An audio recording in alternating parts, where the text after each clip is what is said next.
Para sa step number 5, checking of strap rebars, kailangan natin itong AS, okay, which is the itong top bars, diameter of bar stop para sa strap. And then, kailangan din natin yung number of pieces, which is NT.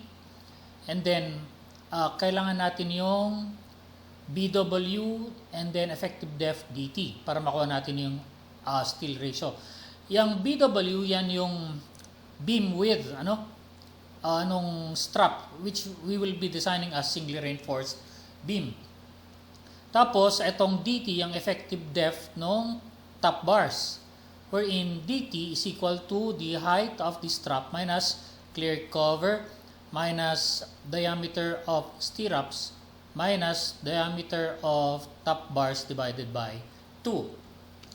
And then, after which, kailangan nating ma-compute yung design moment M sub U para masolve na natin yung R sub U. Okay? So, para sa design moment M sub U, let us look at this layout. So, mag-cut tayo ngayon ng section dito sa AA, or ito yung inner edge ng footing. So, dito tayo ngayon, i-consider natin yung mga forces on this left, assuming na nag-cut tayo dito sa A, Ayan. So, yung due to soil pressure, meron tayong QU1 times L1 times B1. So, yan yung area. And then, yung lever arm niya, that is L1 all over 2. Yan yung pataas. And then, yung opposing moment naman is yung column force, which is PU1. Ang lever arm niya ay small L1 minus capital L1. Which is eto, okay? So, MUL, if titingnan natin yung equation niyan, eto rin yun. Yan, QU1, L1, B1 times L1 divided by 2 minus PU1 times L1 minus LL1. Take note na yung LL1 na yan yung capital L1. Tapos, mag-compute din tayo ng moment dito sa right. So, nag-cut pa rin tayo dito AA. This time, mag-consider tayo ng forces dito sa right. So, let's say, yung clockwise moment will be caused by the ultimate column load at footing 2, PU2. Ang lever arm nito would be L3,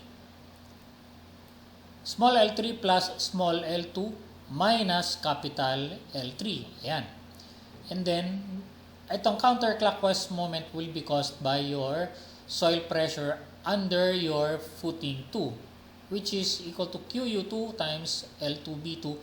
Ang lever arm nito would be small L3 plus small L2 divided by 2. Yan na. So, yan yung moment at right, which is ito, equivalent to 0. And then yung MUA, this is the design moment at column A, is the maximum of these two equations.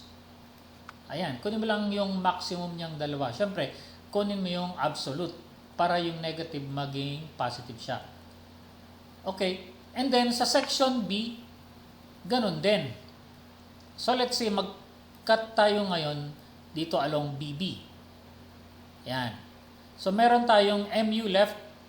Let's say yung counterclockwise moment ang positive. So yung PU1 times the lever arm, which is small L3 plus small L1 minus capital L1. Ayan siya. And then, yung clockwise moment naman is from the soil pressure under the footing, which is QU1 times the area of footing times the lever arm, which is L3 plus half of L1. Ito yon. And then, kunin din natin yung moment dito sa right portion. So, PU2 times L2, small L2 minus capital L3, and then yung soil pressure, QU2 times L2B2 times the lever arm, L2 divided by 2, which is yan. So this is moment left and then moment right, and then kunin mo yung maximum dyan sa dalawa. And then, so sa section A, ang design moment sa section A is 917. Ang design moment dito sa section B ay 262. Ngayon, pipiliin mo dyan sa dalawa ang pinakamalaki. Okay, so ang mag-govern dito ngayon would be 917. So yan ngayon ang ating design moment para sa strap. So, yan ang gagamitin natin dito. Okay, so MU is the maximum of MUA and MUB. And then, computein na natin yung RU, which is this, after which we can compute now your rho required. By the way, sa pag-compute ng RU, kailangan natin yung DT, which is na-solve na natin kanina. And then you substitute this to get your rho required. After which, babalik tayo ngayon dito sa general equations. Ayan, no? So, pinangalanan ko to na W. So, copy ko yan, paste ko dito. Okay? So,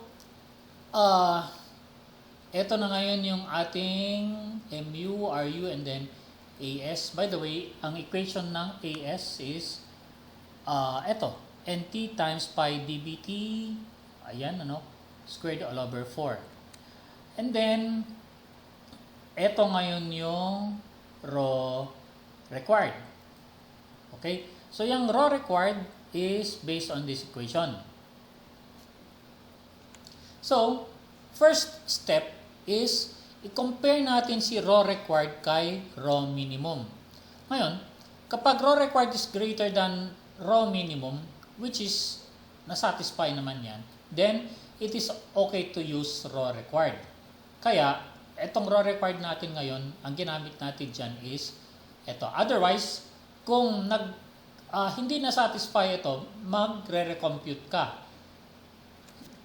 Okay, so ito yung magiging recompute rho required siya kung hindi na-satisfy, no? Kaya, ngayon, i-compare mo tong rho required kay rho minimum, and then you compare your actual rho kay rho required. Kailangan greater than siya, and then you compare your rho max to your actual rho. Dapat masatisfy lahat yan.